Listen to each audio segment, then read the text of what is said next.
Kenapa kalian tidak sanggup? Karena kalian tidak bisa membantah yang tertulis di situ. Iya sih, kadang-kadang saya pikir edisi itu benar gitu. Ya memang benar, nggak akan bisa dibantah itu. Nggak akan bisa dibantah, siapapun nggak akan bisa bantah itu. Orang tertulis di situ, di dalam Sahih Muslim, Sahih Bukhari itu. Nah masalahnya kenapa kalian memfitnah bahwa Yesus kami itu adalah seorang Muslim? Nah ini makanya, itu kan sesuatu yang gimana ya? Kalian ini sungguh kalian ini mengatakan sesuatu yang fitnah begitu loh. Kita kena pembatasan. Tapi ada kan? yang satu yang nggak seneng dengan ucapan Bang Edis itu. Apa itu? Kayaknya. Contohnya apa? Saya kan ngikutin ini sudah sekitar 4 bulan yang ngikut. Tapi mau ikut naik nggak pernah dinaikin. Saya tertarik, jadi kadang-kadang dalam pikiran saya mau masuk Kristen aja lah kalau kayak itu. Ada yang meragukan di agama kita. Apa itu? Meragukan itu seperti ini. Nggak seneng tapi saya meragukan. Bang Edis bilang kalau naik surga dapat susu gede tergantung-gantung, itu kadang-kadang mendengar suaranya itu emosi saya itu. Walaupun tapi itu kan benar. Ya, tapi kan bener. Loh, sekarang saya tanya sama Anda, masa susu gede mau diganu geletaan di jalan? Ya pasti tergantung-gantung di dadanya lagi. Maksud Anda dapat bidadari terus susunya jatuh di jalan raya gitu. Ada-ada aja. Ya begitu Pak Prayitno. Walaupun yang saya katakan itu memang pahit, tapi itu benar begitu. Bahwa pahala atau hadiah yang diberikan oleh Allah kepada umat muslim itu adalah perempuan-perempuan yang bersusu besar, berdada montok, payudaranya besar.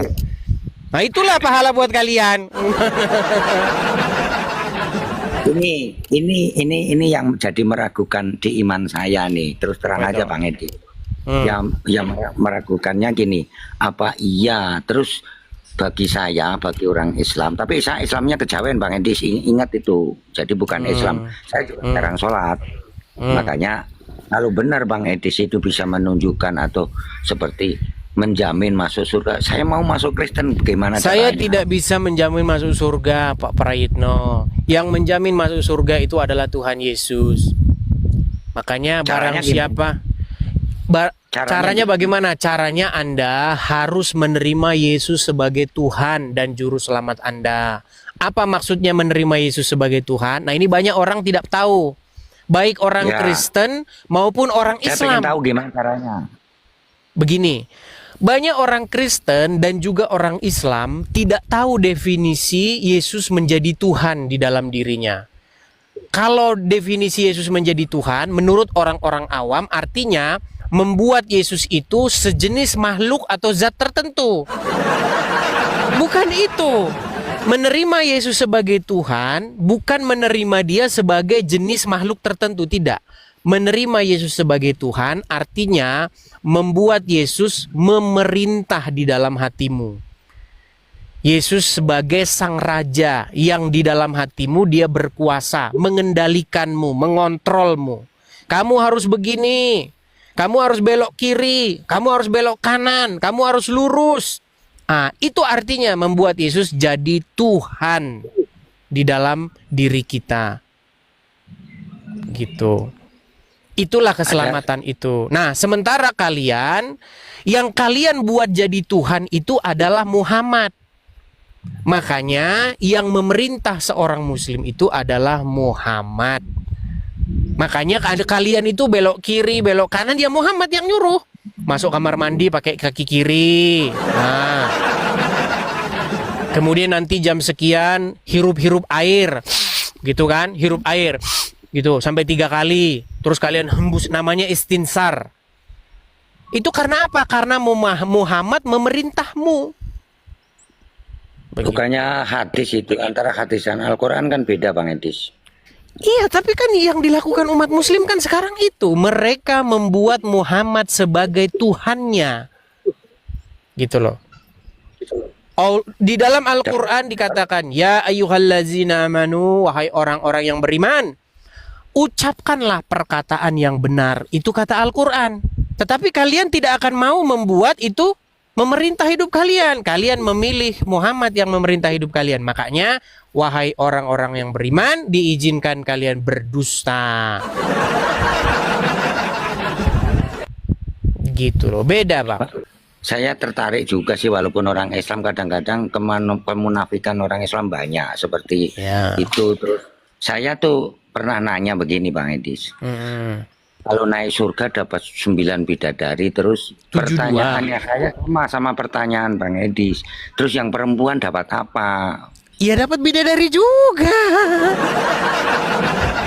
Buat apa kalau perempuan? Gitu Iya aja. makanya Jadi, justru itulah pertanyaan saya. Justru itu pertanyaan saya Pak Prayitno. Karena dikatakan di dalam surat An-Naba mulai dari ayat 30 sampai 33, pahala bagi orang-orang yang bertakwa. Coba, apakah yang bertakwa itu hanya laki-laki? tapi pernah ada jawaban dari Ustadz nggak Pak Bang Edis?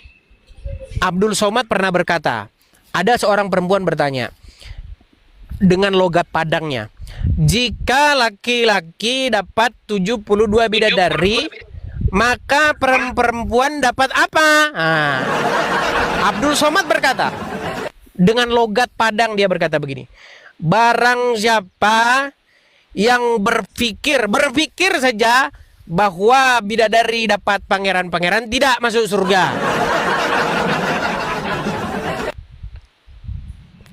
Karena Apa itu, itu coba? diberi. Iya, artinya perempuan-perempuan tidak dapat pangeran. Perempuan-perempuan juga sama, dapat bidadari bersusu besar.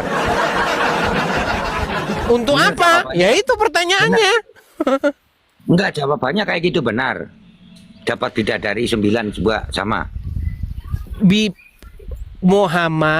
Abdul Somad berkata, kalau perempuan terbesit saja di pikirannya mendapatkan pangeran-pangeran, tidak masuk surga.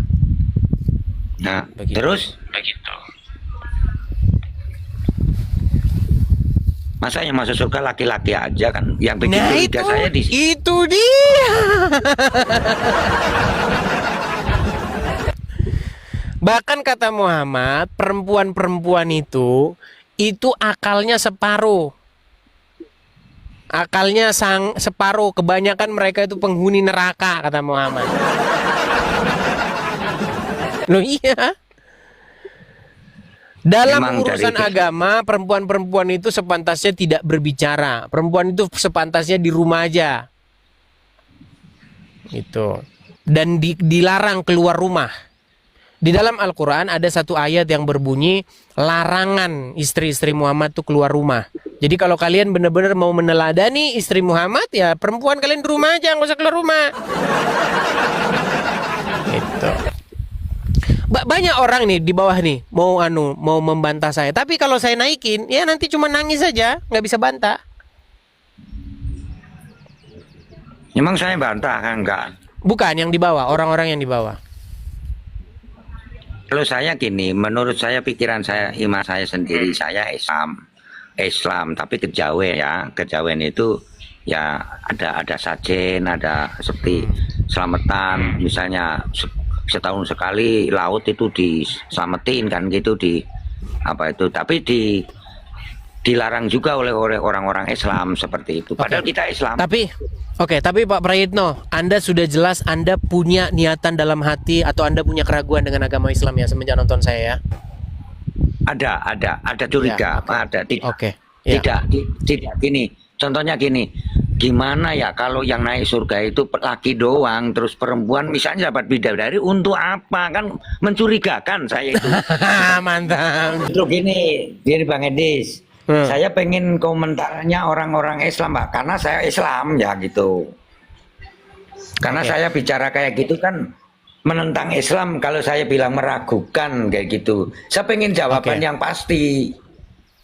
Oke, Pak Prayitno, apa buktinya kalau Anda Islam? Bisakah Anda membaca satu ayat Al-Quran? Ya bisa lah, ayat apa? Coba bacakan satu ayat Al-Quran, coba. Yasin wal Qur'anil hakim innaka lima musalim ala sirotin tam gitu. Apal saya Yasin. Terus lanjutin. Terus Lanjutkan. wallahu akad Allahu somad lam yalid wa lam yulad wa lam yakul lahu kufuwan ahad.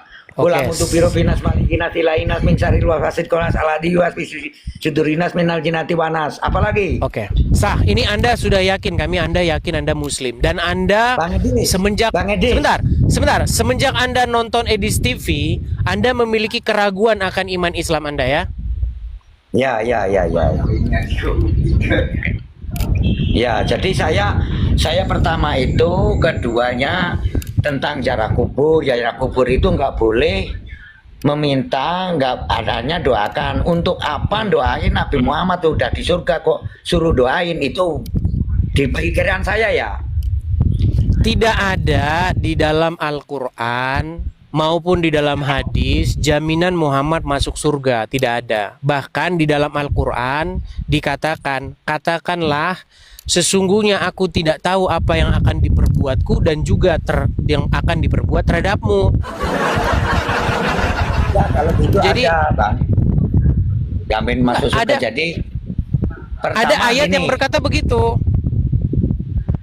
Ya, para ustadz ngomong begitu. Jadi yang saya di dalam hati, yang penting masuk Islam, masuk surga. Itu juga mencurigakan saya, mencurigakan.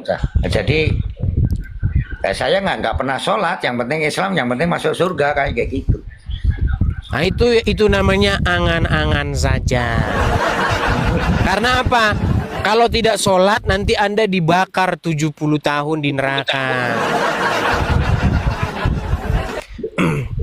Bahkan ada ya, orang Islam lain. ya Teman bahkan, saya.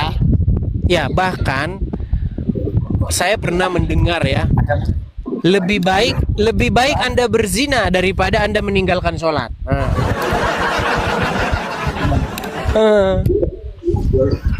Baca aja. Dosa meninggalkan sholat itu lebih besar dosanya ketimbang berzina. Bayangin kalau anda tidak sholat 10 kali. Oke lah, kita kasih kesempatan kepada yang lain dulu ya. Banyak Bang Edis yang saya mau saya ceritakan. Apa itu? Keraguannya itu Apalagi tuh? banyak. Apalagi? Seperti gini, para Habib itu katanya keturunan Nabi. Keturunan Nabi dari mana? Anaknya aja cuma satu. Nah, itulah gobloknya orang Islam. Ya, di dalam Al-Quran surat Al-Ahzab ayat 40. Ayatnya berbunyi begini, Makana Muhammadun aba ahadim mir rizalikum. Bukanlah Muhammad itu bapak dari salah seorang laki-laki di antara kalian. Terus sekarang banyak orang mengaku Muhammad itu adalah bapak kami. Sesungguhnya kami ini adalah cucu Muhammad. Dibawalah sendal. Ini sendal Rasul. Ciumlah. Tapi jangan lupa waktu nyium salam tempel. Orang Islam itu yang komen itu banyak itu. Yang komen banyak, yang menyesatkan saya. Jadi gede bilang saya Islam murni kok. Islam. Ya, jadi yang mau saya sampaikan begini. Saya belajar agama Islam itu kurang lebih 13 tahun.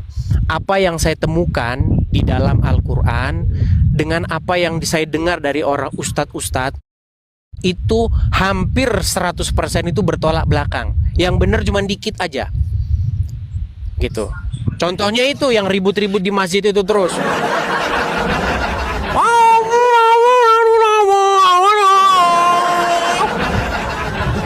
Padahal di dalam ayat Al-Quran tapi ya dikatakan apa? Itu juga lah Bang. Bukan. Nggak boleh menghina kayak gitu. Begini, Pak Prayitno, Anda sering tidak dengar orang di masjid membaca Al-Quran dengan suara yang dikeras-keraskan? Sering. Padahal di dalam ayat Al-Quran, dan janganlah kamu meninggikan suaramu di masjid. Ketika kamu membaca Al-Quran, janganlah kamu meninggikan suaramu. Berzikirlah mengingat Allah siang dan petang dengan tidak meninggikan suara. Malah meninggikan suara. Ya karena dianggapnya dapat pahala gitu. Makanya saya Dianggapnya. bilang, karena mereka baca Quran nggak baca terjemahannya. Lo memang Iya iya. sih. Betul. Coba, berapa banyak orang Islam membaca ayat-ayat Al-Quran, tetapi yang dia baca itu hanya huruf Arabnya. Coba ini gini bang, ini biar seluruh tahu seorang Indonesia saya mau masuk Kristen gimana caranya? Gini, kalau Anda memang benar-benar mau masuk Kristen, Anda tinggalkan dulu agama Islam, kemudian Anda datang dulu ke gereja untuk belajar pendalaman Alkitab. Ada namanya sesi sebelum prabaptis, namanya pendalaman Alkitab. Nah, nanti Anda akan diberikan ajaran yang benar itu. Kalau nggak ada yang nggak seperti Edis itu ya saya susah kayak gitu. Yang ngajarin siapa? Bisa-bisa Iya. dibenci orang sekampung. Saya Boleh. bisa-bisa dibenci orang sekampung. Gini Pak Praitno, Anda boleh mempelajari agama Kristen itu dari video-video saya. Saya kan sering ngajar juga tentang agama Kristen. Apa sih iman Kristen itu? Bagaimana kita harus hidup sesuai dengan ajaran Tuhan Yesus, begitu. Kalau Anda mengikuti Tuhan Yesus, ya, kalau Anda mengikuti apa yang diperintahkan Tuhan Yesus, maka Anda nanti tidak akan nabung bercita-cita ke Arab untuk mencium di sana sebongkah batu. Karena agama itu hak banget, Dis. Hak. Jadi saya mau apa aja. Tapi orang sekitarnya ya udah, kalau orang Islam udah langsung benci aja gitu. Ya, biasa itu, Bang. Tuhan Yesus pernah berkata, akan tiba nanti saatnya bahwa setiap orang itu akan membenci kamu oleh karena memberitakan namaku. Memang ada itu. Seperti itu. Oleh karena kita mengikuti Yesus, maka banyak orang membenci. Tapi percayalah, Bang, banyak juga orang yang mengikuti Tuhan Yesus. Begitu. Dan kita nanti punya komunitas baru, punya teman-teman baru, begitu.